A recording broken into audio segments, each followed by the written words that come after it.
A depressão é um fenômeno clínico, que vem de dentro para fora, não vem de fora para dentro. Pode acontecer com qualquer um.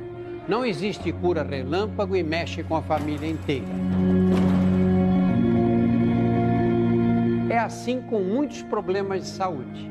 Mas a sociedade não aprendeu a respeitar as doenças da mente como respeita as do corpo. Quer ver? Você diria para alguém com febre alta deixar de ser preguiçoso e sair da cama? As coisas que me deixavam cada vez mais para baixo era: você não vai levantar dessa cama? Olha, tem coisa para fazer em casa. Seus filhos precisam de você.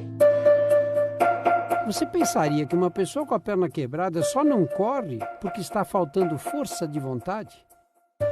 As pessoas não entendem muito a questão de você ficar triste sem motivo. E para um amigo que vomitasse sem parar e recusasse mais uma vez seu convite para sair, você diria: para de frescura, tanta gente com problema pior que o seu? Minha mãe, ela é a defensora número 1 que depressão é frescura. A minha mãe e meu irmão. Frescura é doença de gente rica. Eles não tinham a menor noção. É claro que ninguém fala por mal. É que a dor física é bem mais fácil de entender. Para acabar com o preconceito que ainda existe contra a depressão, só uma arma é realmente eficaz: a informação. Hoje minha mãe e meu irmão respeitam muito mais a depressão.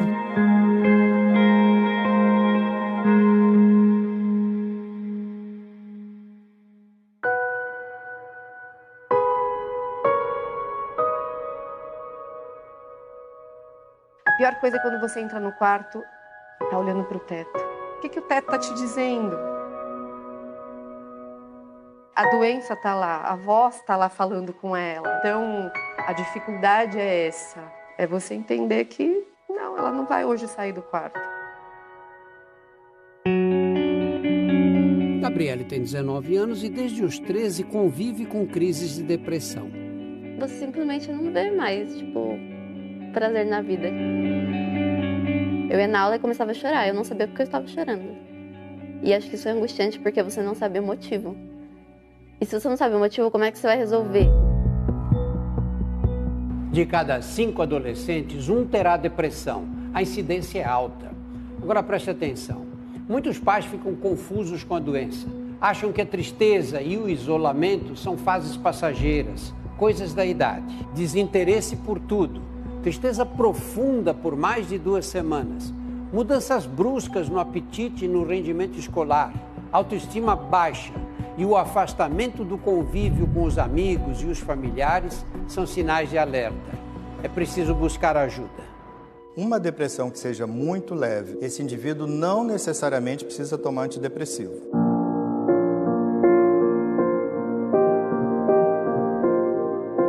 Infelizmente, esse não era o caso da Gabi. O comportamento, o isolamento, a dificuldade de sair da cama. Eu tinha uns 15, 16 anos quando eu tive os primeiros sintomas. E eu ficava muito presa no quarto, muito sozinha no quarto. Poucos anos depois, com a dificuldade de se firmar na carreira, a depressão também chegou forte para Paula Fernandes. Primeiro, ela tinha desistido de cantar e tinha guardado o violão. Ela não tinha vontade de fazer nada, nem de comer, nem de sair, nem de nada.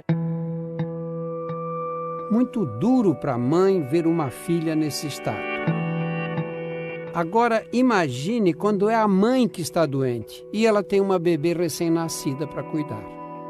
E as pessoas falavam: mas sua filha, ela precisa de você. Eu tinha certeza que ela não precisava de mim. Que qualquer pessoa ia ser mãe melhor para ela do que eu era. No Brasil, de cada 4 mães, uma é vítima de depressão pós-parto.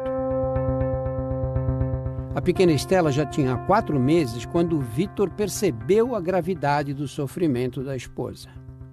Encontrei ela deitada no chão do quarto da Estela, chorando bastante.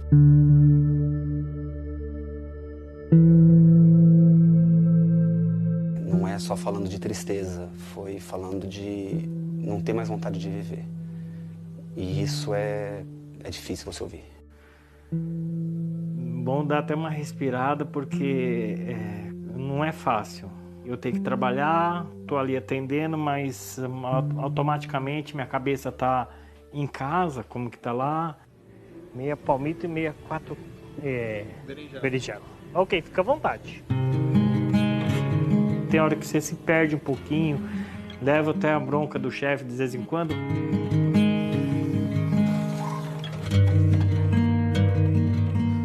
Peterson só conseguiu sossegar depois que levou a mulher para um atendimento psiquiátrico pelo SUS. Bom dia, doutor. Tudo bem? Vanessa foi encaminhada a um CAPS, um centro de assistência psicossocial, e foi imediatamente afastada do trabalho. Eu não tinha condições nenhuma de enfrentar meu dia a dia mais. Existem hoje 2.592 CAPs no Brasil. E pelo menos 14 milhões de brasileiros com transtorno mental precisando de atendimento. A conta não fecha. Tem determinadas medicações que são realmente difíceis, que a gente tem até que comprar. Psiquiatra eu não consigo marcar com facilidade. Aí eu passo de 3 em 3 meses por falta de profissionais. No caso da Vanessa, falta psicólogo. É uma coisa que deixa a desejar, né? Porque a psicologia, ela tem um peso muito grande para a gente se curar da depressão. Nós temos um problema que aconteceu no município, que foi a exoneração de 3 profissionais e a aposentadoria de 1. São 4 profissionais a menos para atender essa demanda. Então aumentou muito. O tempo de espera está variando entre 3 ou 4 meses. Procurado pelo Fantástico, o Ministério da Saúde informou por nota que cabe aos municípios e estados decidir quais serviços serão oferecidos com a verba recebida do governo federal e que no começo do ano que vem está previsto um censo nacional para avaliar a qualidade de toda a rede de atendimento psicossocial.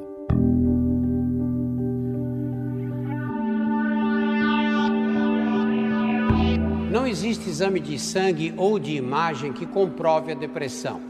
O diagnóstico é clínico. Se a doença se mostrar leve, geralmente a psicoterapia dá conta do recado. Mas com os casos moderados ou graves não se brinca. Para eles foram criados os antidepressivos. Nós temos 20 a 30 compostos diferentes, então hoje dá para individualizar um tratamento de acordo com as características do paciente.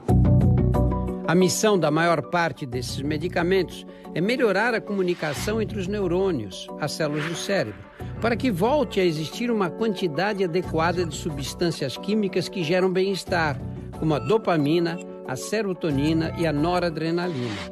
Os antidepressivos prolongam a ação dessas substâncias na sinapse, que é justamente o espaço por onde os impulsos nervosos são transmitidos de um neurônio para outro.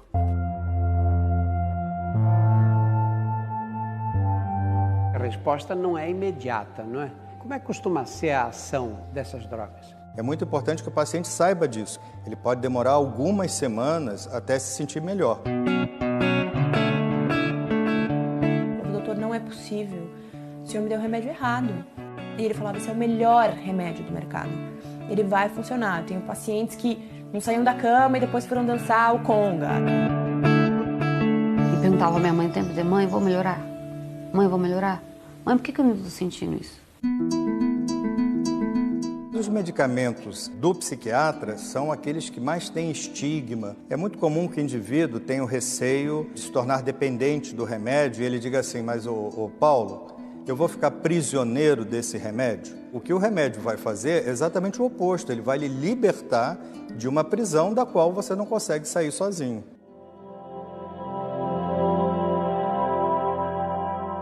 No começo são só dias ruins. Aí depois você tem um dia bom, alguns dias ruins. 2 dias bons, alguns dias ruins. Isso é real mesmo, isso acontece. E aí quando você percebe, você teve 4 dias bons e um dia ruim. E aí de repente eu olhava, eu acordei um dia e arrumei a cama. Tem muita gente que começa a tomar o antidepressivo, em poucas semanas já se sente melhor e aí faz o quê? Larga a medicação por conta própria. É um erro. atrapalha a recuperação e leva a crises mais graves de depressão. Não faça isso. Existe um protocolo para você tratar a depressão. Normalmente você não trata isso menos de 6 meses. Para Paula Fernandes, foram 3 anos de terapia e medicamentos até que um belo dia veio o pedido. Sou pássaro de fogo. Mãe, eu quero voltar a cantar. Você me ajuda? Eu tomo medicamento, eu vou no psicólogo. Fazer alguma atividade física é difícil. E você não quer fazer nada. Mas eu me sinto muito melhor quando eu faço assim a longo prazo. Faz muita diferença. Terapia, remédio, exercício e autoobservação, que é fundamental. Sérgio tem depressão crônica há mais de 20 anos. O tratamento nesses casos é para a vida toda, como no diabetes e na pressão alta. É muito importante você começar a compreender que toda crise tem um princípio. Com o tempo, eu fui percebendo que um dos fatores que era detonador de crises eram as tentativas de relacionamento a 2. Relacionamento não é para mim.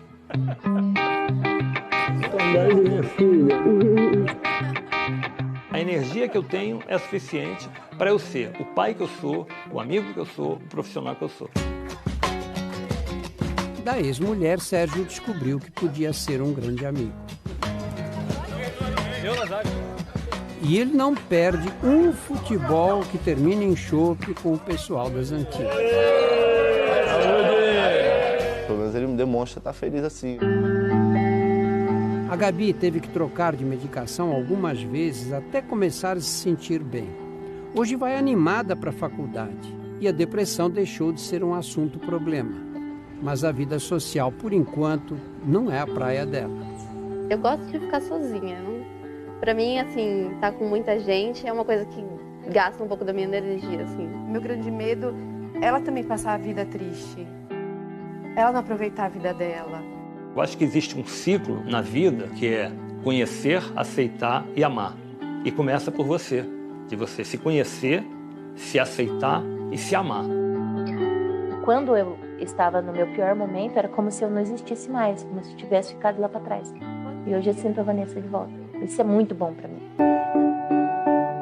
Depois de 3 meses de licença, Vanessa foi liberada pelo psiquiatra para retornar ao trabalho. Limpa a língua como se fosse um tapete. Uma coisa que eu não sentia há muito tempo mesmo. O prazer de trabalhar. Estou muito feliz de estar onde eu estou. E hoje eu olho pra ela e eu falo, gente, eu sou a melhor mãe do mundo! Do mundo! Eu sou a melhor mãe que existe, não tem coisa melhor pra essa menina do que eu.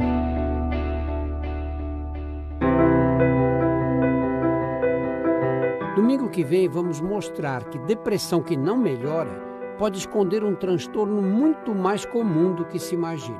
A maior parte dos pacientes com transtorno bipolar iniciam a sua doença com depressão. E você vai saber o que fazer para evitar que uma pessoa em crise cometa um ato extremo. Ainda bem que eu tenho força para estar aqui, sabe?